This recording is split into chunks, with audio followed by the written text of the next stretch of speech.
Je pense que c'est plutôt bien parce que dès qu'un pays est en difficulté économiquement ou par exemple économiquement, d'autres pays peuvent l'aider à subvenir à ses besoins. Je peux pas me dire que je me sens citoyenne parce que je suis encore au collège de Vérac, donc voilà. Avec les autres pays de l'Union européenne, on peut marchander, on peut faire plein de choses. Après, je ne m'intéresse pas spécialement parce que je suis encore qu'un adolescent. C'est bien parce qu'on peut un peu voyager partout. Oui, c'est important parce que c'est leur projet d'avenir. Hein. On est tous arrimés à ce projet et les jeunes, ils doivent l'être aujourd'hui plus que jamais. C'est eux qui vont forger ce monde de demain. Et je pense que le projet européen, c'est actuellement le seul projet politique qui vaille parce que c'est un projet de paix, solidarité et de démocratie. C'est ce que nos auteurs, chaque année, leur redisent et leur disent qu'il faut s'engager à fond dans cette construction.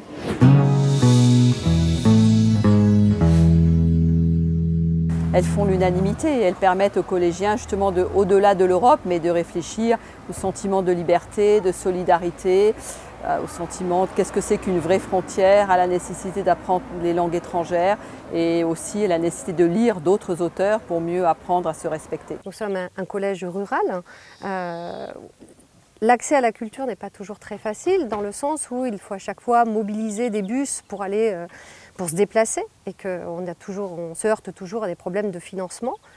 Donc là, faire venir en fait la culture à l'intérieur du collège, c'est que du bonheur. Ce projet concours citoyenneté européenne, je l'ai monté en fait sur 3 niveaux. Les 5e qui ont travaillé sur les discriminations et les préjugés, dans le cadre de la semaine de lutte contre les discriminations, l'antisémitisme et le racisme, avec des 4e dans un autre projet qui s'appelle la liberté guidant Vérac, où nous commençons à semer les petites graines de qu'est-ce que c'est qu'un citoyen, comment on peut évoluer. Et puis avec une classe de 3e qui, dans nos programmes, nous parlons de la construction européenne. C'est la première fois que je rencontre, donc sur 2 semaines, tous les jours, donc des collèges, des collégiens, leurs professeurs, et que je discute avec des collégiens, malgré les préjugés dont j'avais parlé tout à l'heure, et que je me rends compte que je suis avec des personnes beaucoup plus jeunes que moi, je pourrais être leur mère, mais des personnes qui m'apportent autant que les adultes m'apportent, sinon plus. Et ne serait-ce que pour cela, je suis heureuse d'être là. L'Union européenne est importante au mouvement dans le sens où les valeurs qu'elle véhicule, ce sont des valeurs universelles, parce que qui n'aspirent pas à la paix, qui n'aspirent pas à la solidarité entre humains, qui n'aspirent pas à la construction d'un monde dans lequel il n'y aura plus de guerre, dans lequel il y a une solidarité, il y a un partage. Il y a déjà eu une jeune fille, donc une brune que je n'oublierai jamais, je ne me rappelle plus de son prénom, mais son visage restera gravé en moi. À la fin de la rencontre, elle est venue et m'a dit « Kadiane, est-ce que je peux vous prendre dans mes bras ?» J'ai dit oui, et je l'ai serrée dans mes bras, et tout à coup, ça a créé un mouvement derrière elle, où plein d'élèves étaient en train de faire la queue pour que je les serre dans mes bras. Et quand je les ai tous serrés, j'ai ressenti cette humanité que je recherche chez l'être humain, cet élan de spontanéité, donc qui fait que quand on regarde quelqu'un, on ne voit pas forcément un noir ou une noire. On voit juste un être humain avec qui on partage des valeurs d'humanité et qui vous appelle par ce qu'elle dégage, qui vous appelle aussi par ce que la personne représente et tout, et vous avez envie d'aller dans ses bras. Tout être humain a des préjugés par rapport à un autre être humain qui est plus petit que soi, qui est plus grand, qui a un handicap, qui vient d'un autre pays, qui vient d'un autre continent, qui vient même d'une autre ville. Ça, c'est humain.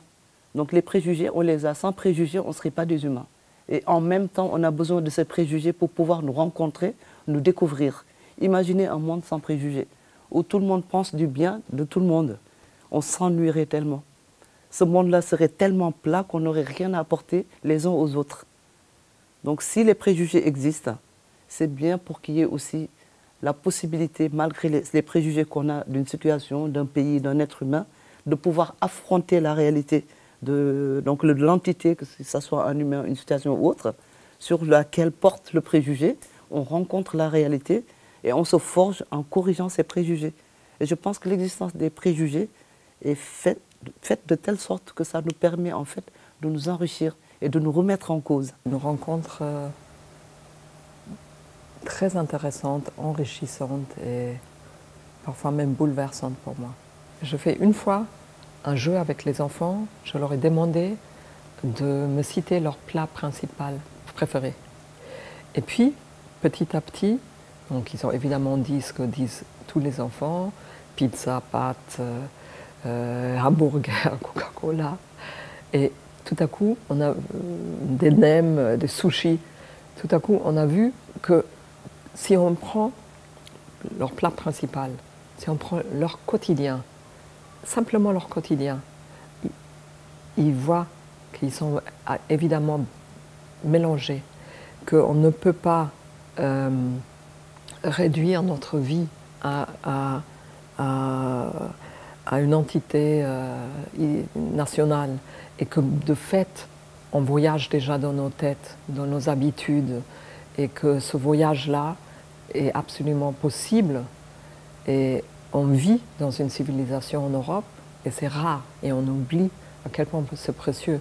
On peut dire, il y a liberté d'expression, on peut dire ce qu'on pense, on peut être ami avec qui on veut, indépendamment de nos croyances religieuses, indépendamment de nos origines ethniques, indépendamment de notre classe sociale.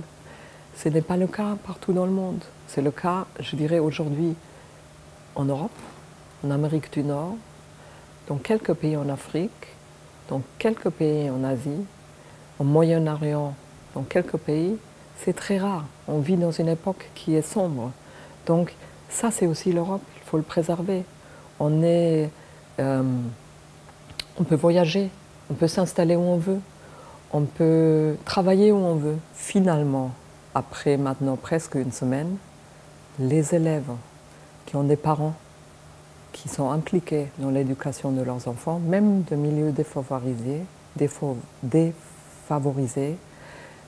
quand il y a des parents derrière qui donnent quelque chose aux enfants, les enfants ont des aspirations. Seulement les enfants qui sont éduqués à la maison avaient une vision d'eux à l'âge adulte, pensaient déjà à leur métier, ou avaient des ambitions, ou des rêves, ou des passions.